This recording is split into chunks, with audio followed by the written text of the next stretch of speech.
I'm here today speaking with Patrick Ness about his new book, The Rest of Us Just Live Here. To start, why don't you start by telling us a bit about your new book? Great. It's a story of Mike, and it started because I thought, you read a lot of YA, I'm assuming. Yeah, exactly. So much YA is about the chosen one, which is fine. I totally understand that. It's a really powerful narrative because, when you're a teenager, you are, for the first time ever, saying, I am not this, I'm something else, I'm something of my own. Mm-hmm. And that's a big deal. That's a hard and necessary part of growing up. So the chosen one narrative, I always think, gives you a reason for that. It gives you an explanation. It says it's okay that you feel different. It's okay that you have to make these choices because you're a wizard. Yeah. You're gonna fight the Hunger Games, Mm-hmm. And that is great. It gives you an explanation for how you feel, and that's really powerful. But I began to wonder, what about the kid who never even feels like that? The one who feels just left out, who's watching all the chosen ones. And so, poor Mike, whose name is never going to make him a hero in a YA book. What about him? What goes on with him? Yeah. So this book tells two stories. It tells a runaway YA adventure narrative in the chapter headings where the indie kids fight the immortals for the end of the world. Yeah. But that story's really in the background, and the real story is really about Mikey and his friends trying to just go to prom and graduate without somebody blowing up the high school again. Yeah. Okay, so the Rest of Us Just Live Here is in some ways coming of age story about growing up. But yeah, there's this scary horror side to it. Why do you enjoy writing in the supernatural genre? Well, I suppose all of my books have had something fantastical in them. But even the most realistic, and I say quote unquote realistic, novel in the world is completely made up. It's still fiction. There's still coincidences, there's still character arcs. People still move from A to B, so you can not learn something but have some sort of satisfaction to the narrative. So they're just as fake as a fantastical book. Just as. We pretend that they're not, but they are. They're equally made up. And I always thought, well, if you can do anything, why not do anything? I mean, stories exist to reflect us. They don't exist to replicate us. They reflect us and the things we worry about and think. And a fantastical reflection can be just as true as a quote-unquote realistic one. And so I thought, why not play a little bit? Because it's fun. Yeah. And I think my job is, does the world of this book exist accurately enough so that this story feels like could be a true story in this universe? And that's as far as I go. But otherwise, you can do anything in a book, so why not? Yeah. Did you do any specific research towards this book, or was it just all out of your head? A lot of it was out of my head. A lot of it is based on YA books that I love. It's not poking fun, but it's more. There's some satire going on, but it's loving satire. It's based on real fandom of YA books. But how great is it that YA is so huge and well established that you can recognize, okay, you can have a little fun with it. You can have a little fun with the stories that get told over and over again. So there's definitely that, which I drew on, all the YA I had always read. And there's some, Mikey and his sister, because of their family, they both had sort of anxiety-based mental health issues, which are really, really common, really common, especially among teenagers, because it's such an anxious time. And Mikey is dealing with his again, and his sister's is in the past, but it's always an ongoing question. So I did research there because it has to be true. It has to be accurate, or you're failing your characters and you're failing the story. But mostly it's trying to get the emotional truth right. Does this feel like what they would actually say or how they'd actually feel? So yes and no. You don't want too much research because otherwise it starts to look like a history book or a textbook. But enough to know that you're taking it seriously. What was the hardest obstacle you encountered while writing this book? Did you have any writer's block? Or? Do you write? No, I don't. Oh. Only for school, but generally. Do you enjoy it? I do. I think I enjoy reading more, but I've tried writing, but I don't think I'm any good at it. Well, you don't think, or? I mean, is that, are you just... No one's ever really read anything I wrote. So. Well, see, that's sort of stage one of writing. Sort of, keeping it secret and then finally being brave enough to give it to somebody else, which is horrifying. It's terrifying. But I bet, have you ever heard writer's block? Yes. Yeah, it sucks. I mean, not on this book because it came out really surprisingly well, which I wish that happened to every book. But when I do, I often try to do something that's not writing at all. Like I'm a distance runner, and so I'll go out and run, and it just gets me away from the book, and it makes my mind do something else. So that's one way of doing it. Another way of fighting writer's block is to write about the thing that's blocking you. Like if you really want a character to do something and they're just not doing it, well, write about why they're not doing it, and you might come up with a solution. But this one came out, oh God, I wish every book was like that. But not this one, not so much. Okay. I'm interested in how you wrote it. What came first, the characters or the storyline, general plot?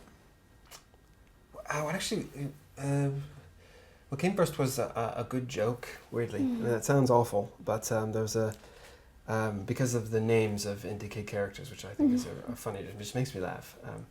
I had an idea for a joke where I would list all their names, and they would be plausible enough, but still funny. So there's one's called Wisconsin, and there's one called Aquamarine. And that made me laugh, and it kind of started it, and I thought there might be a story there. And but really for me, it's like I said, I wish I knew. I wish there was some usual process each book, but this one's just an image, and I knew that one of the characters would have a special affinity for cats. Let's put it that way, or mountain lions, and I just had an image of a serious image of him trying to heal one, and it just felt really powerful, really evocative, and I had no idea what the story was, and I had no idea why they were there or what was going to happen, but I thought that feels like a book. So that's where it started, and then I just explore, I guess. I wish it were easier. Do you really think ordinary people can do extraordinary things, and what's the most extraordinary thing you've ever done? Do you think? I think if they have the will to try, then they can do it. Well, that's tough. That's just tough on people, isn't it? I think so too. I think actually it is about will. It's about. I agree. I think it's about. First, everyone has their own definition of extraordinary. So define an extraordinary action. Sometimes it might be a small thing. It might be something in your family. It might be a big thing. It might be, writing a book that the world hasn't ever seen yet. That might be an extraordinary thing. And so you have to define extraordinary for yourself. But I think it is about not letting go of your fear, because I don't think you can, but acknowledging that you are afraid and still doing it and still pushing for the thing you want. Like, do you know what you want to do in college yet? No idea. That could be extraordinary, but I mean, because in America you have a lot longer to decide, and but are you planning on going into college? Yes. That's will. That's focus and will and dedication, and I don't mean that in a patronizing way at all. Not at all. But it is. It's about willpower. It's about saying I want to do this, and even if that's a private conversation, even if nobody hears you say that to yourself, to say it is so important, I think. So yes, I do, but I wouldn't insist on a single definition of extraordinary. What's the most extraordinary thing I've ever done? I've suffered through some pretty bad haircuts. Extraordinary. Probably, my dad is I love my dad. My dad is he's a good guy. He's a really good guy. He's a conservative, very conservative politically, very, very conservative politically in America. He's an evangelical Christian in America, and he's a retired drill sergeant from the army.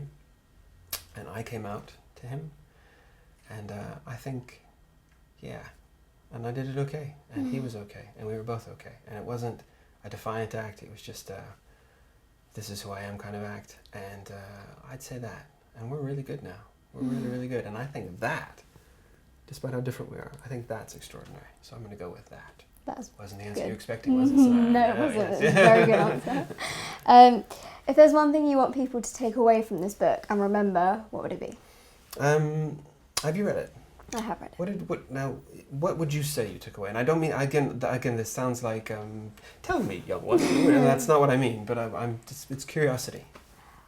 I took away. You don't have to answer. You can also tell me to naff off. I don't mind that either. How the relationship between Mikey and his sister. I found that just how they couldn't talk to their parents, and yet they had this bond where they could talk to each other. Yeah. I found that very memorable. Oh, good. Thank you. I did. Do you have brothers and sisters? No, I don't. I'm an only child. Okay, but still, it's. I mean, I love that you said that, because that was something really important to me in the book.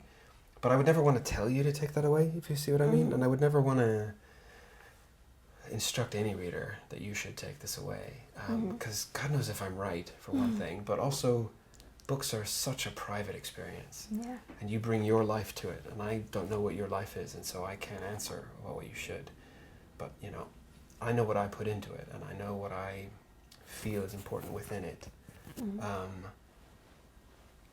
what you take away is yours. And I'd never want to insist that you took away one thing or another. So I suppose that's what I'd say. I'd chicken out and say, whatever you take away is absolutely fine by me. And I'm curious to know what it is. So yeah. Finally, what do you think the future of YA books is, and how do you hope that your books will play a role in it? Oh gosh, gosh. I think YA has gotten so big, so robust, so wide as a country. And that's its super strength.